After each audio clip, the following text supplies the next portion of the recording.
Olá pessoal, tudo bem? Sejam bem-vindos a mais uma aula da nossa disciplina.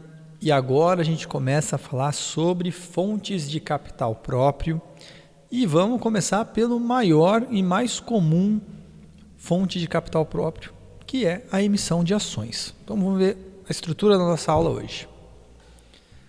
A gente vai falar sobre o conceito de sociedade anônima por ações, o que são ações, o que é uma IPO, quais são as vantagens para a empresa e para o investidor, os riscos envolvidos, o que são proventos, quais são os problemas para a empresa e apresentar um exemplo do mundo real para vocês.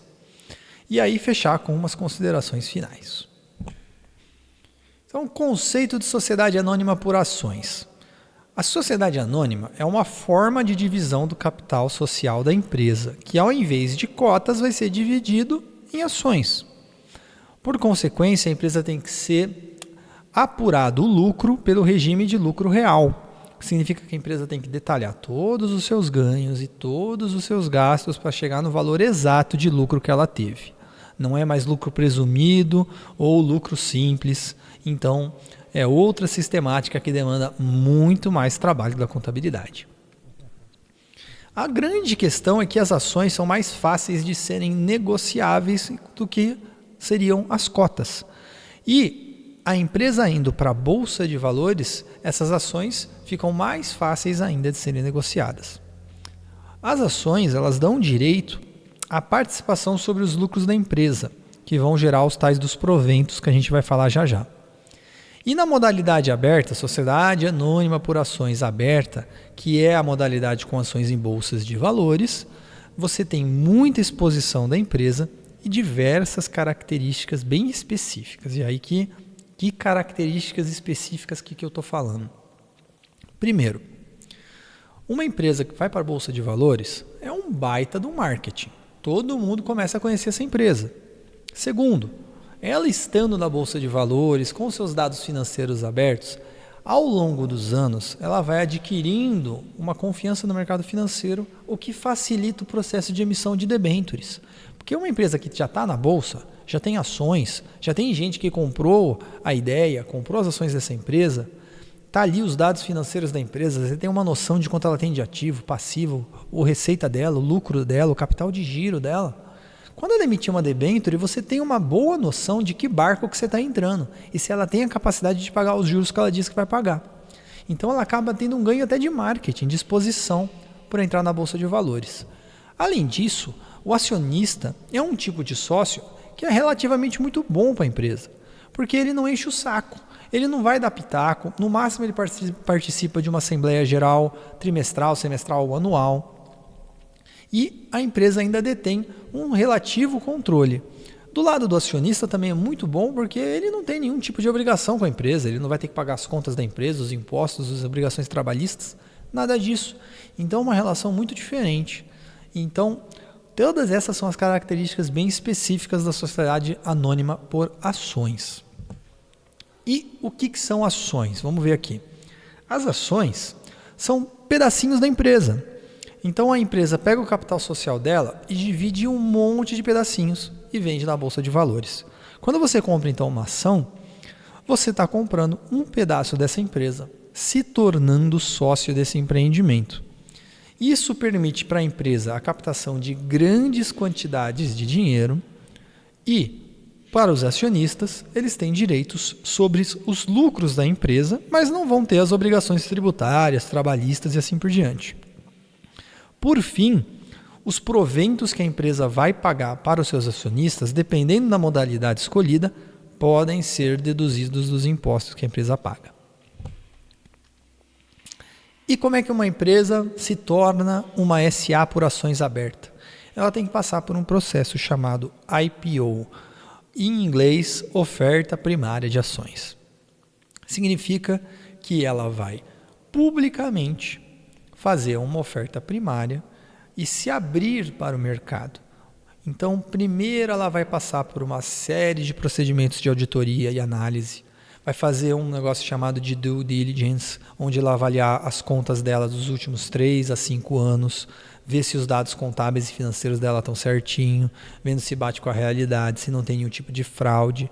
Depois, bancos de investimentos ou corretoras vão analisar o valor potencial dessa empresa, quanto que ela vale para determinar o capital social que ela tem, para determinar o valor que ela deveria ser vendida na Bolsa de Valores. Aí é feito um roadshow, onde a empresa e representantes da empresa e alguns investidores grandes que já compraram a ideia e já compraram uma parte da empresa, chamado de Venture Capital, vão junto fazer a exposição da empresa, mostrar para outros investidores, para mais pessoas entenderem o que a empresa tem a oferecer e reforçar o valor que eles têm a divulgar. Depois de tudo isso, vai ser feito então o processo de leilão que é realizado na Bolsa de Valores do Brasil, a B3, para a captação desses recursos. Nesse processo de leilão, todos aqueles que estiverem interessados vão apresentar quantas ações querem comprar por quanto valor, ou o valor que eles querem pagar pela ação e até quantos R$1.000 eles estão dispostos a comprar. Depois que todo mundo fizer o seu lance, é calculada a média ponderada, e isso é comparado com a quantidade de ações que a empresa pôs para vender, e aí, dependendo do que der essa média, vai chegar num valor de venda, e aí cada um vai receber proporcionalmente ao dinheiro que colocou à disposição e ao limite máximo que dispôs a se pagar, uma quantidade de ações. E aí a empresa vai captar esse dinheiro. Se isso bater bonitinho e se equilibrar entre o que a empresa está pedindo e o que o mercado está disposto a pagar, a empresa pode captar muito dinheiro. Se não der muito bom, e aí pode a empresa captar bem menos do que ela esperava e ficar com uma imagem manchada. E se tiver um excesso de demanda pela empresa, ela acaba vendendo mais caro ainda do que ela queria e captando mais dinheiro ainda. Então, tem toda uma questão psicológica, subjetiva, além da questão financeira, por trás desse processo de oferta primária de ações. E quais que são as vantagens para a empresa? Captação de recursos em grande escala com baixo custo. Não é de graça, todo esse processo de avaliação, roadshow, custa dinheiro, mas ainda assim é um baixo custo porque não tem juros, não tem grandes obrigações. A empresa vai captar uma centena, uma dezena de milhões de reais, até mesmo R$1 bilhão e não tem que pagar alguma coisa por isso. Ela vai dar as ações e fim de papo, não tem juros, não tem financiamento, empréstimo, nada disso. Não tem correção monetária.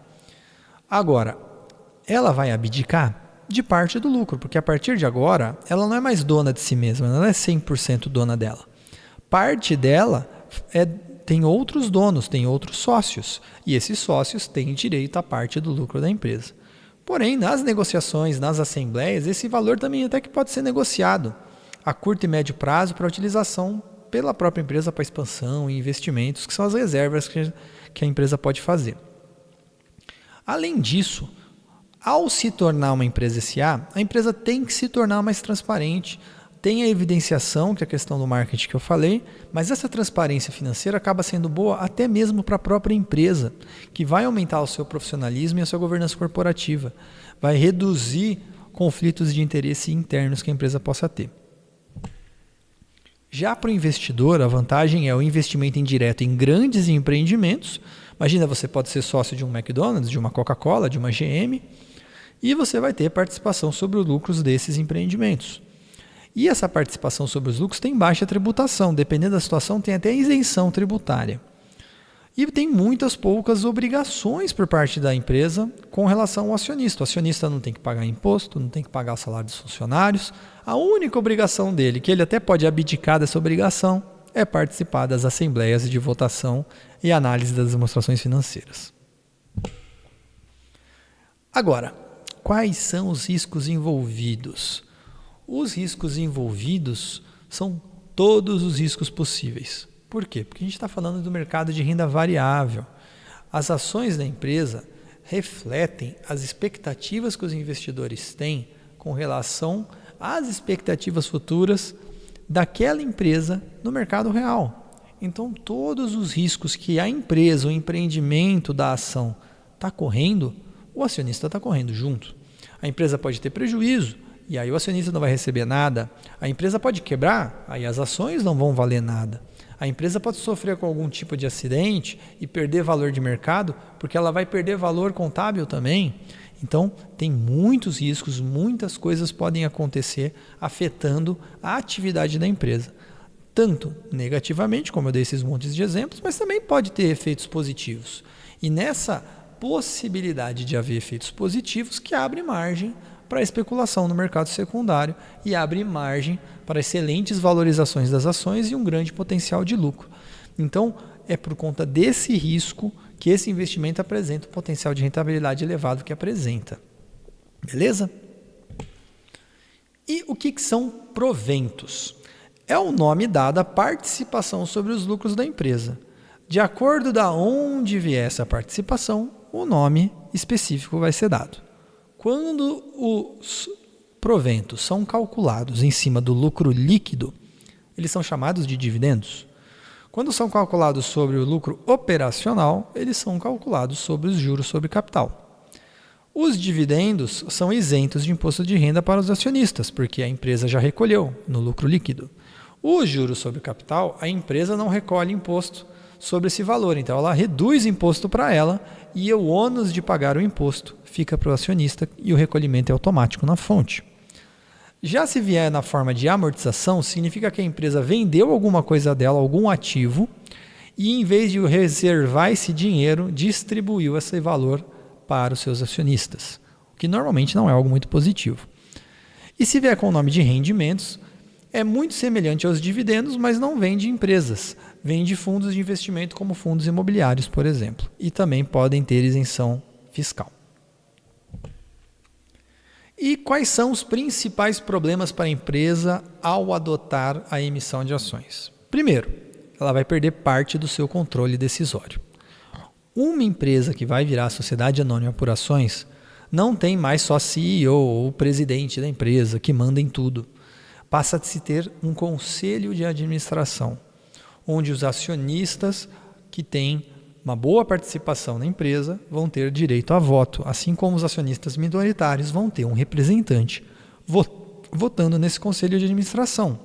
Nesse conselho de administração, as decisões do planejamento estratégico da empresa, ou seja, as coisas que vão afetar financeira e em posição de mercado a empresa pelos próximos 5 anos, vão ser decididas ali. É o conselho de administração que determina então o futuro da empresa. O CEO faz parte dele, mas ele não tem poder absoluto, o que significa que a empresa não manda 100% em si mesma. Aqueles membros do conselho de administração têm direito a voto e, portanto, uma certa liberdade para tomar e afetar as decisões estratégicas da empresa. Além disso, a empresa perde parte do lucro dela, que vão ser destinados aos pagamentos de proventos. Então, no curto prazo, ela não tem custo nenhum. No médio e longo prazo, ela vai ter que abdicar desse lucro. Então, ela vai ter como se fosse uma sangria perpétua dos seus lucros para o pagamento de proventos. E isso pode acabar afetando a longo prazo a saúde dela, se ela não souber gerenciar isso. Além disso, a transparência, por um lado, é boa para ela, por outro lado, é boa para os concorrentes dela. Imagine que você é uma empresa que tem vários concorrentes e você é a primeira a ir para a Bolsa de Valores. O que acontece? Todos os seus concorrentes agora vão saber os seus dados financeiros. Então eles vão saber como você gasta seu dinheiro, como é seu capital de giro, para quem você deve, quanto você deve, no que você investe, quanto você reserva de caixa, quanto você reserva de estoques. Então, dados estratégicos financeiros vão ser expostos ali. Então é uma transparência que pode ser perigosa em termos de concorrência. E agora a gente vai ver um exemplo real de uma emissão de ações da Raizen, que movimentou mais de 6,9 bilhões, foi uma das maiores IPOs do Brasil, a maior do ano em 2021, e a ação foi precificada em 7,40. Então o que significa isso? Significa que quando a empresa colocou lá as ações para vender, ela colocou mais de 93 milhões 234 mil, olha, o número é tão grande que vocês estão vendo aí. É muita ação.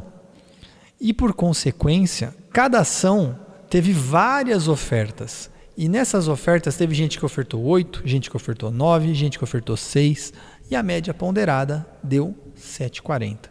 Significa que todas essas ações foram vendidas pela empresa no mercado financeiro para os milhares de investidores que estiveram dispostos e cada um pagou 7,40 por isso. e recebeu então a quantidade equivalente de ações proporcional ao dinheiro que eles deram de oferta. E a empresa recebeu o quê?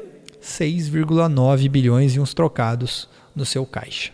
Então a empresa conseguiu captar uma quantidade absurda de dinheiro do dia para a noite, para poder investir nas suas atividades e aí expandir o seu ramo de atuação, sua capacidade produtiva e tudo mais. E aí umas considerações finais. As ações são um dos últimos caminhos na evolução de uma empresa. Ela vai dar o status para ela de gente grande, só que demanda muito profissionalismo, gera muito caixa para a empresa, poucas obrigações de curto prazo, mas muitas obrigações de longo prazo. Então, novamente, as ações não são a fonte de financiamento perfeita, porque isso não existe. A fonte de financiamento perfeita não existe, o que tem é a adequada. A empresa vai chegar num estágio que ela vai crescer tanto que ela não vai ter como fugir disso. Ela vai ter que começar a vender suas ações para poder entrar num novo nível do mercado, para poder facilitar a emissão de debêntures também e captar uma grande quantidade de caixa. Então, se tornar uma SA com ações no mercado é um processo na evolução das empresas que querem se profissionalizar e querem crescer, que é inevitável. Esse é um processo que acontece no mundo inteiro. Novamente, essas são as nossas referências. E por hoje é só. Um grande abraço, muito obrigado e até a próxima. Tchau, tchau.